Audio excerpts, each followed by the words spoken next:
She was the first student who ran out of the Sandy Hook school, 6.5 years old. She ran out of the school building covered in blood from head to toe. And the first words she said to her mom when she got outside was, "Mommy, I'm okay, but all of my friends are dead."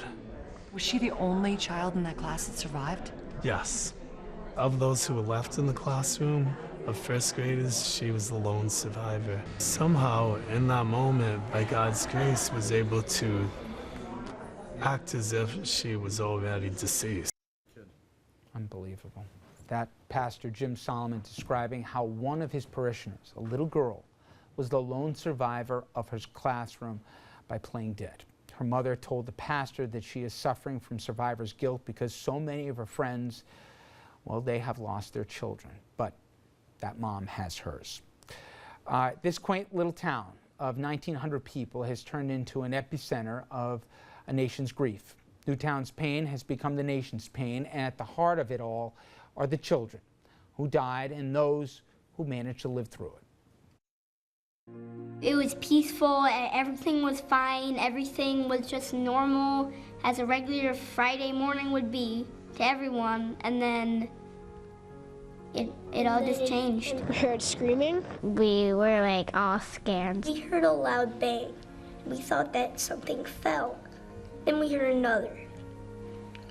And then we thought that that was a gunshot. We thought it was going to be like a safety drill for a second, but then we noticed it was real. We hid in the storage room, and I actually prayed to God. Everybody was a little scared, crying, and I felt actually a little sick, and I felt like I was going to throw up. It felt like it lasted like an hour, but it was really like maybe 20 minutes. When I went to the fire department, when I didn't see Ethan, I was like, oh my God, what happened to my brother? What's the hardest part? Just that someone would murder so many people. When I finally saw Ethan, I was very relieved. You said earlier that you think your teacher saved your life. Well, she saved all of us. There's 19 people in our class, and she saved all of us. Within moments of the massacre, police, paramedics, and firefighters, they descended on Sandy Hook Elementary, hoping to save lives, and indeed, their mere presence did. It stemmed the tide of the violence as the shooter reportedly chose to take his own life and his rampage when he heard the responders approaching. But once there, those responders saw the carnage and realized there were no lives to be saved in those two classrooms. Just kind of astonishing what they were telling me, to be prepared for. But still, there was hope that we could help people. I think that's the toughest part, is we're trained to do this, and we wanted people. We wanted to take care of people and keep them alive, and there's nothing we could do, so. We were there that day to do anything we could for their children, and we're there still to do anything we can for them, so. We wish we could have done more. To see those little faces. I think it was probably the biggest roller coaster of emotion that you could possibly have, to see one family reunite and another one still lost. And we knew at that point that there wasn't going to be good news. Some of those gorgeous little kids and those big eyes, and I mean, it's so sad. They're so innocent. They did nothing wrong. They did nothing to deserve this. All right. We talk a lot about Newtown. Well, let's go there live now to Natalie Paterson, reporter of 5-1, who joins us. Natalie? Thank you. I am still in the heart of Newtown, in front of one of many makeshift memorials that have been set up in this town that is still grieving such a tragic loss. People continue to pour into this town from as far away as California, Maine. We met a man today who brought his dog down to give the kids a little bit of happiness by petting his dog. Joining me right now is Tom Mahoney, a lifelong resident of this wonderful town of Newtown, and also who's been volunteering at Sandy Hook Elementary for the last 9 years in the library. Tom, thank you so much for being with us. Well, you're very welcome. Tell me about the children of Sandy Hook Elementary. The kids down there, they were a great group of kids. I mean, as I told you once before, it's really had a very strong family feel. I mean, the teachers and the staff, everyone worked together, and it was homey. Let's put it that way. It was a wonderful place to volunteer, and I will do so in the future when hopefully it'll come back, or another location, whatever they decide to do. a homey feel, a family feel. So fitting, Tom, because I think what we're hearing now are these stories of courage, these inspirational stories of the faculty that you knew well and the administrators there and their acts of courage. Tell me about Don Hochsprung and the other people who work there. It sounded like they treated these children as their own. They did. It was, like I said, it was very much a family operation down there, and there were a lot of parent volunteers that did a lot for the school. There's a lot of different things going on, and Dawn was, she was a very caring and loving person. I mean, always cheerful when you talk to her, and always had a kind word for everybody, and the rest of the staff too, Mary Sherlock and the rest of them, they worked hard, and they tried to help the kids as best they could, and it's just a terrible, terrible tragedy I mean, our town's like it's been turned upside down here. It's just, I still can't get my head around it. It's just senseless. Tom, you were one of probably thousands of people who joined the president at Newtown High School last night for an interfaith vigil. There seems to be a change in the air in Newtown today in terms of people being out in the public, I want to say. Is there a difference today in how the community is treating the families and close friends of the victims? Well, I think we've always been a close-knit community, and I think as far as the community in general, we're trying to give the families some space to grieve, which unfortunately has not been the case with some of the media, but I think that's what we need to do, and and I think most people are respectful of other people's privacy, and I mean, to lose a child is a terrible, terrible thing, especially at this time of year at Christmas, and it changes the whole family dynamic. I can't imagine. I mean, I have a grandson. I can't imagine what it would have been like to have lost him. A lot of parents hugging their children a little tighter. Absolutely. And even adults hugging each other at this point. I mean, today I'm in the I work here at the town hall. I'm the theater manager and the building administrator, and people are coming in and they give you a hug. It's just out of love. It's just and it's been such an outpouring across the country too, on people bringing food and flowers and just calling and expressing their condolences. It's incredible. It's a nice feeling to know that there's others out there that really care that much, And Thank you. Tom Mahoney, lifelong resident of Newtown.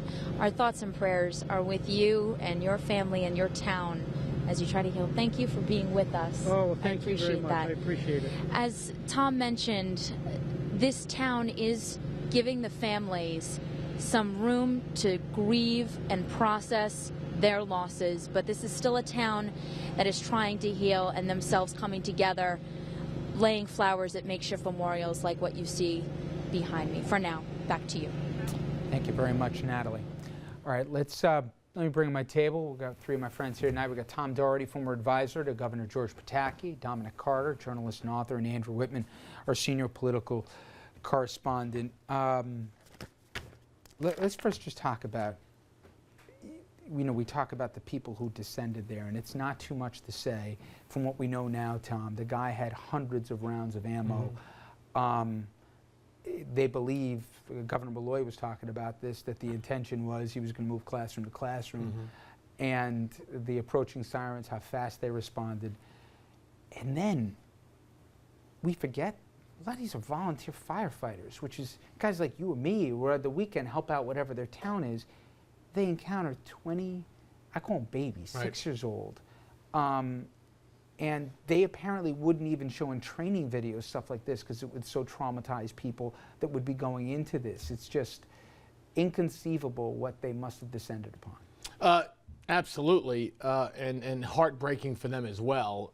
The thought that, as we were talking off the air about, state police who have been doing this for years, the effect that this has had in seeing that type of carnage. As you said, this is a volunteer who during the day is selling life insurance and walks into that situation. I don't know how you deal with that. I think that they're going to need counseling going forward themselves, and it's heartbreaking that I think that the effects, obviously, on the families, but I think we're going to see layers of this that are going to move from the volunteers and from the teachers' families and just the police officers involved, the coroner's office. I mean, I can't imagine a situation. We said, I mean, how do you take a weapon and kill a child? And then to see it just 20 times over is gut-wrenching. Dominic, we've done too many of these. We've seen it happen at college campuses, like we said, at Virginia Tech, at Columbine, at a high school, at a mall. We've seen it at at a house of worship in Wisconsin. But I don't know about you. I've never seen the reaction to what we've seen here because they had little babies. And I've seen this in the political reaction or lack thereof from a lot of folks. I've seen people say it's changed me, what they saw. Have you ever seen kind of the outpouring because of really who the victims were? No, and just to piggyback, if you will, Richard, on what Tom just said, I don't think the first responders and those volunteer firefighters and so on, and those outstanding teachers that put their lives on the line to protect these babies, I don't think they'll ever get over this. They had counseling there for, imagine a classroom with all of these babies shot dead. Now, we can deal with the mental illness aspect in 1 second, or when we get to it, of the man that did this. But I honestly feel that our elected officials are almost embarrassed. That's why I think that they're coming out as strongly as they are, because they've waited so long to do something. And now we have babies that are dead. Babies, days before Christmas. And I think everybody, I mean, I got 6-year-old, you can just, it was visceral, where you thought of your kid. I don't care how old your kid is. I know you're big and you too. You just thought about your kid, and then it just, like a pit in your stomach, and then you say, Newtown, for crying out loud, they did everything right. They did, I mean, you had a principal you dream of. Richard, those teachers, oh my gosh, they're angels. Everybody says those it, but teachers not are sent one from ran. God. Not one ran. And they basically said, you can take my life, but you're not going to touch my babies. Well, because it goes back to the old, as a parent, it's the old maternal, certainly, and paternal, you protect your children. And those are their children on a daily basis. And so, I am not shocked when someone says a principal ran into the hallway or a teacher. I think that is their natural instinct as parents. I think the vast majority of them were parents. I mean, put any of us as a parent in this room. That is what I think has hit everybody so hard, is that as parents, the thing that we fear the most, we fear from day one, is having to bury our child. It's the thing we fear, the thing that has woken me up at night, or whatever the case is. And so they are certainly heroes, but to ask why they did it, we know why they did it. They did it because that's what's inside I can of them. imagine you guys have hit this, I haven't yet. When your kid's 17, he's going out with a car and stuff, and you swallow hard, but not when you're putting your kid to kindergarten or first grade. Right. It's just. Right. And Andrew, you were in another part of the country this week, but I assume reaction's been universal wherever. This isn't this happened out west, or this is a rural or a city thing. This is in every town in America. This is a Rembrandt picture. That's part of it. That's part of what's so gut-wrenching. That's part of why this is impacting people, I think, on a level we haven't seen before. It's that Newtown is the place where you go to try to avoid or escape the dangers of what you think is confined to an inner city. And it's a small town, it's an old town, it's a town where so many people seem to know each other, but it just reinforces the fact that there is no place you can go. There is no place where you're totally safe in this country from this sort of thing happening, and you never know when, you never know where. And I think that's one of the reasons why it's resonating as much as it is. You know what, out of people, that it hit so close to home, whether you're in Connecticut or somewhere else, that if it could happen there, where can it happen exactly? We take a quick break, everybody. Okay, when we come back, whether or not it's time for a serious national conversation about guns, we're going to have one right now. Stay with us, everybody. We'll be right back. It just doesn't even seem real. I mean, I'm still like, really? I mean, here in Newtown, in this small town, and you know, you read about this everywhere else but here, and it's just it's heart-wrenching for the children and for the parents and grandparents and everybody. It feels like a dream and a bad dream. It's a nightmare.